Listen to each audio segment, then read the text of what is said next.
दूसरा इतिहास उसका 7 अध्याय।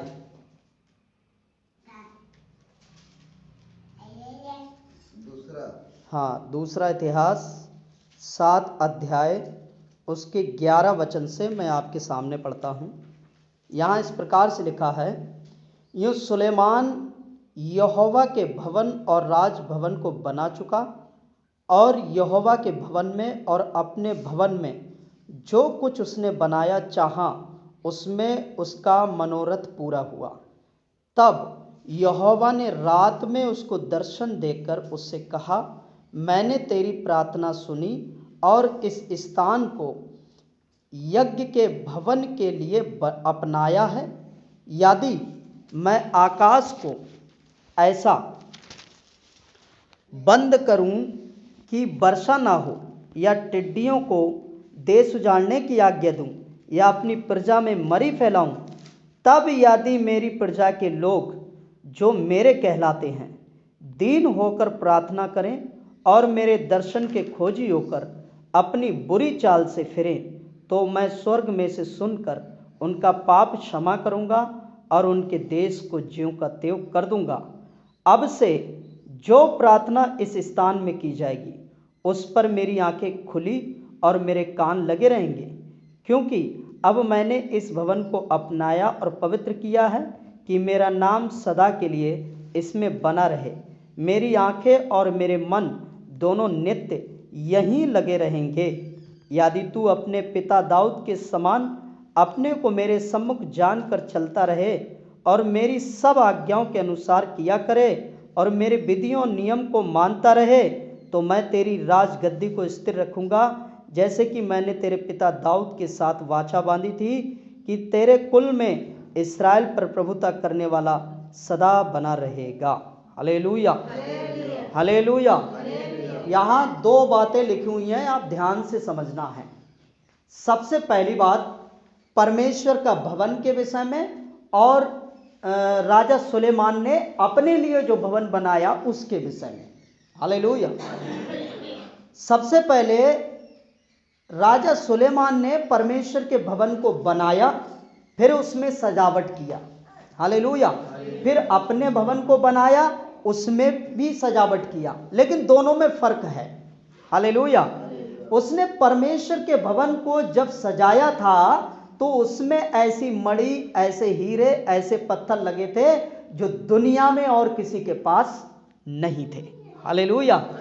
फिर उसने जब अपने भवन को बनाया तो उसके लिए भी परमेश्वर से प्रार्थना किया और परमेश्वर ने उसे बताया, ऐसे ऐसे तू अपने भवन को क्या करना है, बनाना है। दर्शन दिया। हालेलुया।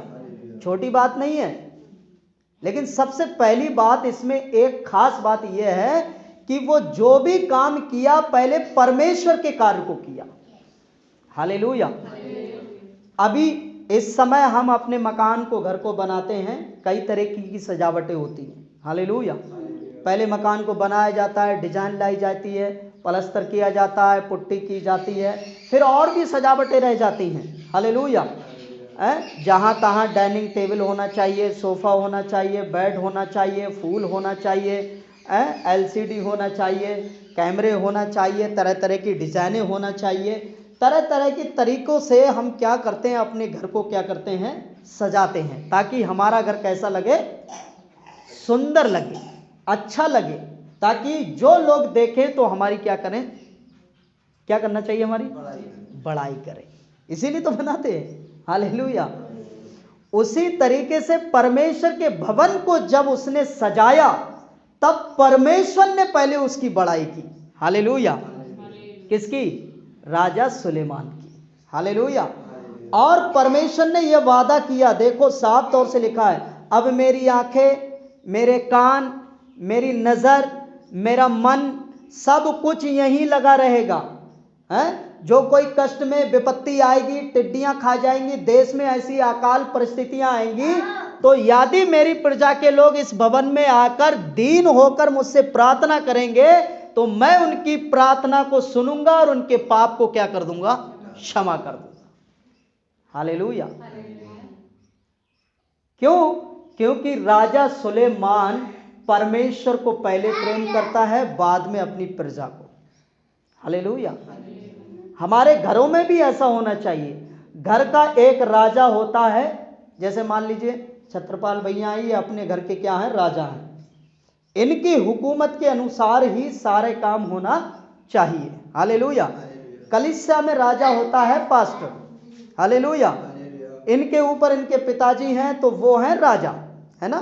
और इसी तरीके से सबके ऊपर कौन है, परमेश्वर।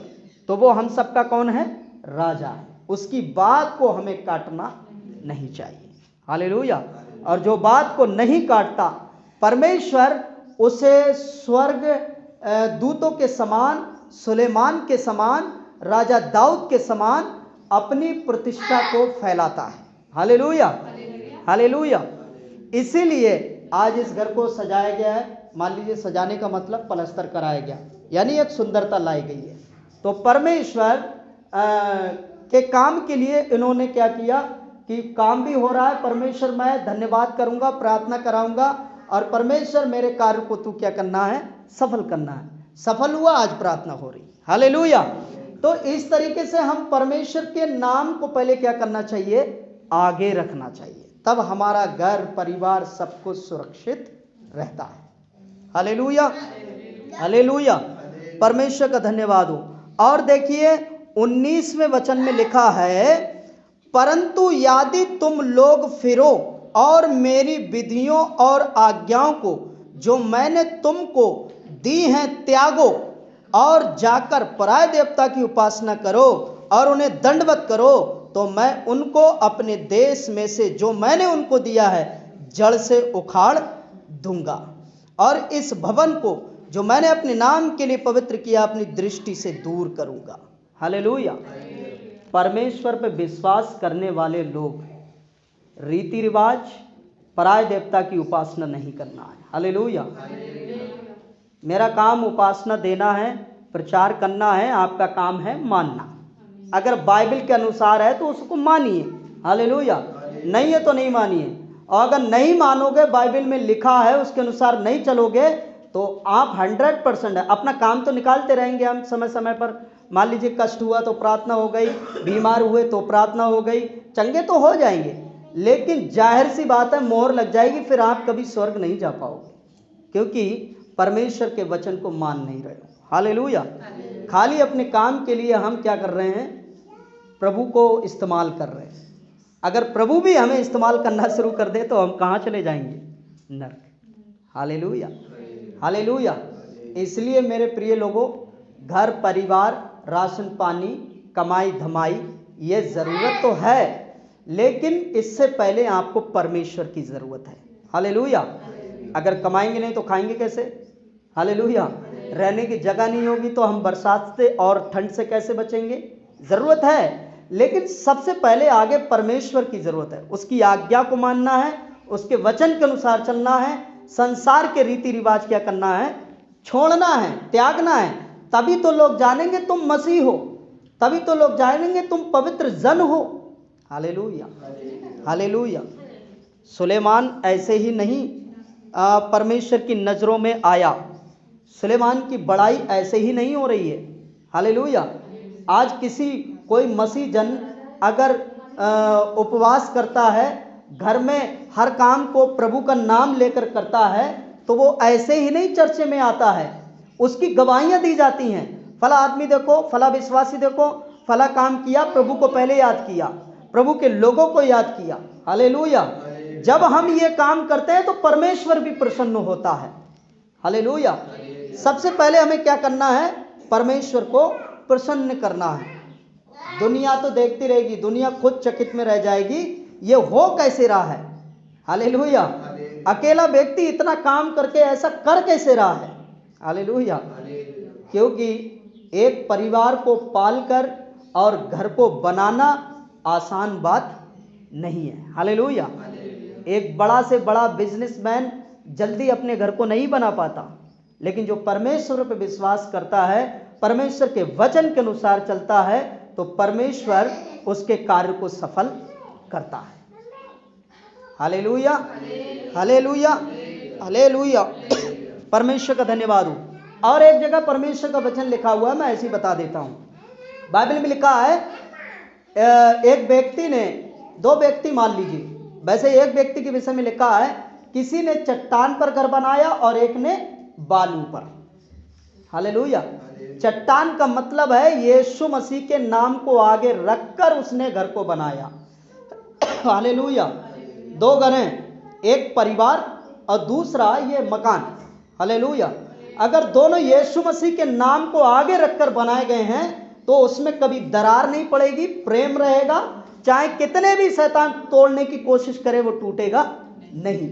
लेकिन जिसने बारू पर बनाया, बारू का मतलब बगैर यीशु मसीह के बनाया, तो वो घर कभी भी टूट सकता है। हालेलुया। परिवार में दरार आ सकती है, परिवार तितर बितर हो जाएगा। कई बार क्या होता है, हम प्रभु में सही चल रहे हैं, कोई दूसरा हमें लकड़ी करता है, ऐसे नहीं ऐसे चलना है। हालेलुया। तो हम उसमें अगर उसकी बात मान जाते हैं तो भी हमने काम खराब कर दिया, क्योंकि हमारा निशाना कौन था? Yeshu Masih. Hallelujah, hallelujah, hallelujah. इसलिए मेरे प्रिय लोगों, सबसे पहले हम करना क्या चाहिए? परमेश्वर की महिमा हो। 20 वचन में लिखा है, तो मैं उनको अपने देश में से जो मैंने उनको दिया जड़ से उखाड़ दूंगा। इस भवन को मैंने अपने नाम के लिए पवित्र किया और अपनी दृष्टि से दूर करूंगा, और ऐसा करूंगा कि देश देश के लोगों के बीच उसकी उपमा और नाम धराई चलेगी। हालेलुया। अगर हम आज्ञा मानेंगे तो लोगों के बीच में नाम धराई नहीं बल्कि गवाही चलेगी। हालेलुया। फला व्यक्ति भाई प्रभु में बहुत अच्छा है, हर काम में प्रभु को याद रखता है, प्रभु के कार्य को याद रखता है, और संसार का कोई रीति रिवाज काम नहीं करता। हालेलुया। वो कठोर है प्रभु के वचन के लिए, इसलिए उसकी उपमा लोगों के बीच में गवाही के रूप में दी जाएगी। अगर वो उल्टा चलता है तो उसकी नाम धराई होगी, अरे ये मसीह है, सब काम करते हैं ये लोग, ये मसीह नहीं है। हालेलुया, प्रभु का धन्यवाद। यीशु मसीह के चेले लोगों ने, यीशु के समय में बहुत से लोग थे, वो अपना काम भी करते थे उल्टा सीधा और प्रभु का नाम भी लेते थे। ऐसे लोगों को सदूकी और फरीसी कहा गया। हालेलुया। हम सच्चे मसीह हैं, सबसे पहले हम अपने घर में अपनी गवाही बनाएं। हालेलुया। यीशु मसीह के चेले लोगों के लिए यीशु मसीह ने कहा कि जब तक तुम नहीं यहां से हटना, सबसे पहले तुम मेरे गवाह अपने घर में, अपने गांव में ठहरना चाहिए। हालेलुया। तब जब दूसरी जगह जाओगे तब तुम्हारी गवाही वहां पर काम करेगी, वहां लोग विश्वास करेंगे। जब हम अपने घर में ही गवाहीदार नहीं है तो हम बाहर कैसे गवाहदार बन जाएंगे? हालेलुया। घर के लोग जानना चाहिए, हाँ ये परमेश्वर के वचन के लिए प्रति मजबूत है, चाहे स्त्री हो चाहे पुरुष, मजबूत है। प्रभु का कार्य छोड़कर कोई दूसरा काम नहीं करता, समाज को नहीं देखता, ये प्रभु के कार्य को देखता है। हालेलुया। जब हम ऐसा करके कार्य को करते हैं, सजाते हैं, परमेश्वर उसमें उन्नति करता चला जाता है।